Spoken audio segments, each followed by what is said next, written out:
American political establishment was behind and demanding such a revaluation, and it was revalued 5 times upwards, the Japanese yen, against the US dollar. 5 times. I mean, this is really fantastic if you think of it. And the latest numbers are 2-digit numbers, something like what, 70? 82. 82. 82. 80. So you see what I'm talking about. And did the correction in the trade imbalance occur? No, it got worse, and it got worse and worse. The more the Japanese yen was revalued upwards, in other words, the dollar was reduced in value relative to Japanese yen, the trade imbalance got worse. Just the opposite what Friedman said would happen. Just the opposite. And this has been going on for half a century, or almost half a century. So how much more beating the dollar will have to take before the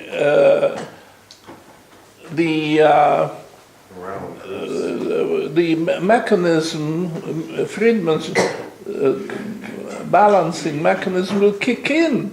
How much more beating? This is really incredible that nobody asked the question. Now, how far do we have to push this policy? Yes? I just thought I would share, there's an old saying in entrepreneurial circles, the beatings will continue until morale improves. Yeah. So, this is really incredible. That scientists or pseudoscientists, people who pretend to use reason and analyze cause and effect and so on, are completely blind to what is happening. This is a case, the history of the Japanese-American trade for the past half century is just an incredible story. It's just an incredible story that nobody had the moral courage to say, get up and say, it's time to admit that we have been wrong, and it's time to correct this.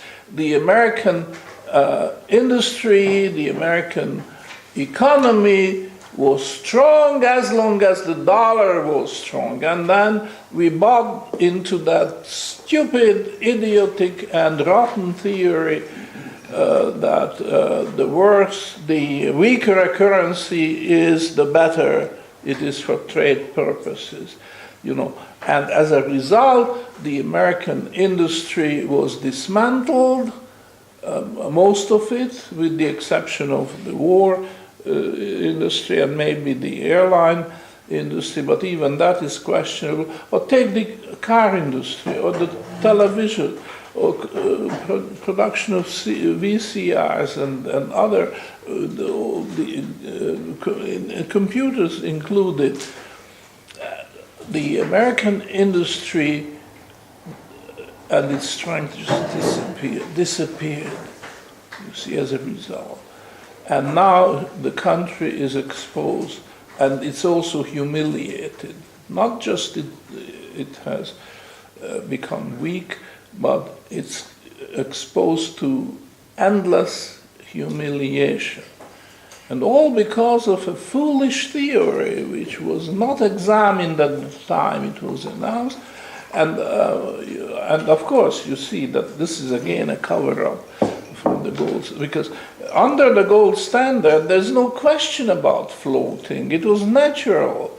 It was natural that exchange rates were stable, apart from very minor variations. But once the floating was glorified and it was pretended that this is the solution to the problem, an extremely strong country, successful country, the American industry was the envy of the world. Everybody said, well, you go to America and learn the American methods and then go home and imitate it, and then your country will reach the same level of standard of living and the same power, what the Americans have done in something like a couple of generations, because the United States was just a poor agricultural country around the time of the American Civil War, and it then became very powerful because it had a currency which was anchored to gold, and then this floating completely destroyed this. So even today, I think it's fair to say that this is a taboo subject. It's you as an historian or economist are not free to discuss this, because it's still a dogma, an official dogma, and any deviation from that is, of course, sacrilegious. That floating is good for you, the evaluation of a currency is good for your country, and the way forward is through weakening the currencies. Now, of course, what this means is that, as the saying goes, there's a race to the bottom. All these paper currencies are trying to or the countries trying to make their currency weaker and weaker and weaker. So obviously, the end of the road is that all currencies will lose all their values, and the world will deprive itself not just currency but industrial strength, agriculture, and so on. There will be a very, very sorry end. Now, I also want to make a second point about this floating idea, that it's also dishonest. It's dishonest for the following reason. Because in this case, I take the example of China. The United States declared that China has this tremendous trade surplus because it is sticking to the wrong exchange rate. The Chinese currency is kept artificially weak. And the solution is the same as in the case of Japan, to revalue the yen, keep revaluing it until it reaches the point where the balance of trade will happen, and that is the way to control the problem of trade imbalances in the world. Now, in this case, you can easily see through that actually this is dishonest, because obviously the Chinese carry their books. They also have bookkeepers. You see, even communist countries have to have bookkeepers. And the unit of bookkeeping is not the dollar for the Chinese, it's the yuan, or renminbi. I know there is a difference between the two, but this is not important for our purposes. They have a unit of their own, and if they revalue this upwards, as the Americans demand, then the consequence is that they are forgiving, at least in part, the American debt. The Americans already owe an enormous amount of debt, which is shown up in the holdings of China of U.S. Treasury paper. This is all debt. The Chinese have lent money to the United States. They are paid for their experts, but they remit the money right away and invest it in the U.S. Treasury market, by and large, also others. Now, the fact is that when the Chinese revalue their currency upwards, in terms of the two currencies, this means forgiving a large part of the debt which America owes Japan. Now, I mean, obviously, if the Chinese want to do that, that's their privilege. But common sense suggests that at least the Americans should be grateful and say at least thank you, or acknowledge that there was a transfer of wealth by raising the value of the Chinese currency unit. Now, rather than doing that, the Americans deal with China as if America was the creditor and was dealing with the delinquent debtor. Just the opposite what actually is the case. You know, I mean, this is almost unprecedented historically, that a country which is deep in debt, rather than hat in hand come and ask for terms or delay or better terms, or even forgiving that, rather than that, takes this conceited and haughty attitude and try to dictate exchange rate policies, that you've got to write off so much of the debt I owe you because, etc., etc. Now, you can deal with your trading partner in this way, and I would like to suggest that the Japanese are very proud people, and of course, on the other hand, here is the richest country in the world, the United States, which is dealing with a country which has been one of the poorest for a long, long time, and has been an underdog, and the Chinese people are still, by and large, very, very poor and have a very low standard of living. And so on what grounds can a rich country demand forgiving debt from a poor country when when the outcome of this is really just to continue what is known as conspicuous consumption? And that is my little story why I consider floating dishonest as well as counterproductive. It's counterproductive, as I explained, because the terms of trade deteriorates, but at the same time it's also dishonest, because it suggests that this is the right method. Okay, now I'm also talking about in my paper about the secret of gold. Why is it that gold is the ultimate extinguisher of debt, which is one of my cardinal points?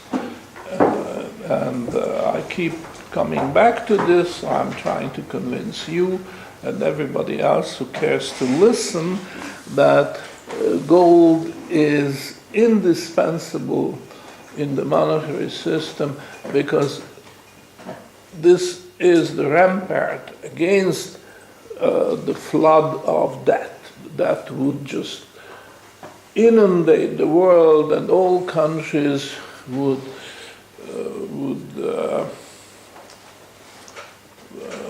suffer as a consequence. That would destroy production efforts, saving, and so on and so forth. And in order to avoid that outcome, you need gold. But what is the secret of gold? What is that property of gold which makes it suitable to become the only, really the only, well, silver may also play that role, but it has been demonetized 100 years before gold, so it didn't have much of a chance to test its strength as a that extinguishing money, silver. So let's just talk about gold. Well, the answer to that question is what we have started with this course a few days ago. We started with the idea of gold having the property that its marginal utility declines at a rate slower than that of any other substance within the observation of human beings. Now, it could be that in other galaxies there are other intelligent people and they have also developed a monetary system and it uses something else. This we don't know, and there is no way to find out, at least for the time being. But as things are, here and now, there is no match for gold when it comes to the declining marginal utility. Marginal utility is superior if it declines more slowly. It means that if you make your measuring rod from this material, it will be more trustworthy, it will be superior to measuring rod made of any other material. Now here we are measuring value, not length. But it's quite clear that the analogy is valid, because if you start making your measuring rod out of elastic material like rubber or name it or whatever else it is, but if it's elastic, it's not going to serve the purpose, because it would cheat either the producer or the consumer. If you stretch it, you are cheating the producer. If you compress it or you make it shorter, then you are cheating the consumer. In either case, it's not equitable, it's a source of friction and ultimately grave problems, and therefore you have to discard that material and start making your measuring rod of a better kind of material. And that's true not just to measure length, but also measure value. And that's exactly what it is. Now, we also reformulated this property by saying that the spread between the ask and bid price in the case of gold is constant, whereas in case of other goods, other commodities, the spread varies with quantity. So there are various ways of explaining that, but that is the secret of gold, and that property is still there. And all kinds of arguments that gold has changed its character. It used to be stable, let's admit it. It was an anchor, a possible anchor, but not anymore, because gold is volatile and it changes, which is just foolish talk. Because the fact is that the variable gold price is not reflecting a property of gold as such, but it's reflecting property of the dollar, in which the gold price is quoted. So the value of gold still has the property what it used to have through thousands of years. And again, we pay homage to Karl Menger, who was the man who formulated the concept of marginal utility. As a matter of fact, he was interested in the question of origin of money, and that's why he created that concept, and then the concept of marketability and the concept of bid price, ask price, what we have been through. This is all due to him. Now, a lot of economic textbooks say that actually the credit goes not to one man, Karl Menger, but three, and they mention two others. One is the Jevons, and the other is Wallace. Now, Jevons was British, and Wallace was Swiss, and they were perfectly good economists. But I don't think what they did or were trying to do is exactly what Menger was. This is, I say, Menger was studying the origin of money and came up with the only acceptable theory, how money evolved through a long, long period of time. We don't even know how long it was or when it was, because that story is lost in the misty prehistory of human beings. No writing in those days, no records obviously survived. And this is just using the power of your intellect to reconstruct what could have happened. And Menger did it, and Menger did it brilliantly. And our story here, trying to develop a theory of interest, is in imitation of Menger's original methodology. So I didn't want to miss this opportunity to give credit to Menger. Now here we come to a very interesting historical episode, which is the story of silver. Just before this lecture, somebody came to me, I forget who it was, so please identify yourself if you recognize. You were, yes. What was your question about silver? Or comment on silver? No, that wasn't me then. Then it wasn't. Somebody made a remark about silver. Oh no. Who was it? Well, I make a confession here, and I do this in all humility. In my early writings, and early means 1990s, I also took the position, the statement was that the demonetization of silver in 1971 was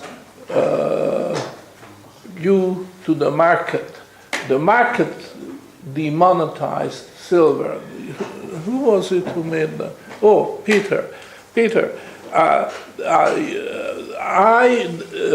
was of that opinion myself for a long time, until quite recently. As a matter of fact, it was last summer when I was set up very nicely in a nice villa in Acapulco, thanks to my friend who provided the facilities. I had servants at this point, had nothing to do but do research and writing, very pleasant. And I did. In particular, I researched this question: what is that thing that happened in 1871? And what was the sequence of events and the interaction of events? And this is a very complex, very difficult question, because the exact sequence of events could be decisive. So I must confess that I came to the conclusion that I was wrong all along. What I did earlier, I simply accepted the common view, which was shared by Mises among others, but also people like Friedman and others. In fact, the vast majority, can't even think of anybody who challenged this. The idea was that there was an historical movement, a secular movement, which pushed silver progressively into the background and promoted gold, and so it was just a natural outcome that silver finally fell out of this privilegious position of serving money, and gold prevailed, and the world gave up bimetallism, the two metals, gold and silver, simultaneously serving as money, and went to gold monometallism. Now, that's not what happened.